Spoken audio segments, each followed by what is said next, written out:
This video is sponsored by RKTF University, Radisson Blu.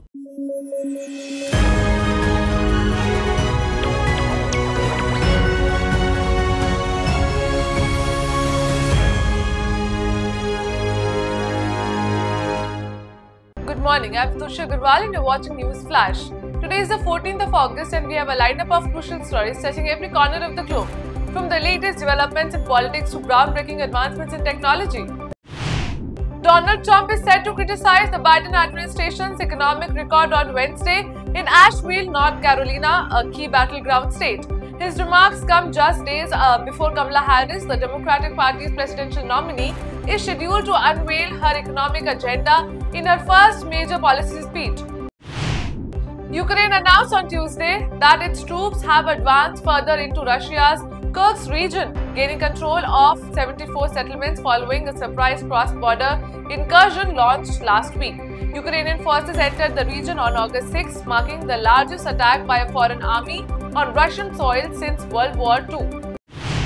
The United States, despite publicly calling for a ceasefire in the Gaza conflict, has approved a $20 billion arms deal with Israel. The Pentagon announced the deal on Tuesday, which includes advanced F-15 fighter jets and other military hardware. This decision raises concerns about Washington's commitment to de-escalation as it continues to supply Israel with the tools that have contributed to the ongoing conflict. Despite increasing tensions between Israel and Hamas, the United States remains hopeful of finalizing a ceasefire deal in the Gaza Strip. Talks are set for Thursday, August 15, with the United States, along with mediators Qatar and Egypt, calling for discussions between Israel and Hamas. The second round of Turkish-mediated talks between Somalia and Ethiopia regarding a port deal signed by Addis Ababa with the breakaway Somaliland region concluded without an agreement on Tuesday. Despite the lack of a final deal, Turkey and ministers from both countries expressed optimism about the progress made during the discussions. The United Auto Workers Union said on Tuesday that it has filed charges with the National Labor Relations Board against Donald Trump and Tesla, Uber's new top CEO Elon Musk, over attempts to threaten and intimidate workers. A Ugandan court on Tuesday convicted Thomas Kyoyelo, a commander in the rebel Lord's Resistance Army, of dozens of war crimes. This marks the first time a senior LRA member has been tried by Uganda's judiciary. The LRA, founded in the late 1980s under Joseph Kony, terrorized Ugandans for nearly 20 years in its fight against the government. The African Union's health watchdog on Tuesday declared a public health emergency over the growing Mpox outbreak on the continent, saying the move is a clarion call for action. The outbreak has swept through several African countries, particularly the Democratic Republic of Congo, where the virus was first discovered in humans in 1970. It is time for a break now. We'll be back with more news. Stay tuned. इस तरह RKTF विश्वविद्यालय राज्य और देश के आधुनिक और उच्च विश्वविद्यालयों में से एक है। RKTF यूनिवर्सिटी, ये है RKTF university. RKTF University, a world-class university. Education glorifies nation.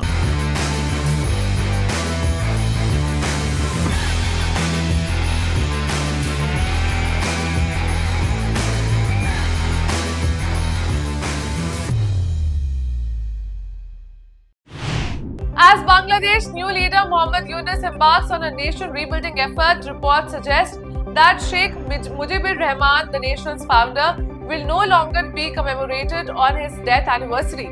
This decision marks a significant shift in how the country honors its historical figures. An Indian aspiring social media star, Kodam Pranay Kumar, has been arrested and detained after posting a video in which he cooked and ate a peacock, India's protected national bird. Police confirmed his arrest on Monday after discovering additional videos on his phone that verified the bird in the video was indeed a peacock. Ukraine has announced that it does not intend to retain control over the territory it has captured in Russia's Kursk region. A Ukrainian Foreign Ministry spokesman clarified that the ongoing offensive is aimed at pressuring Russia into negotiating just peace.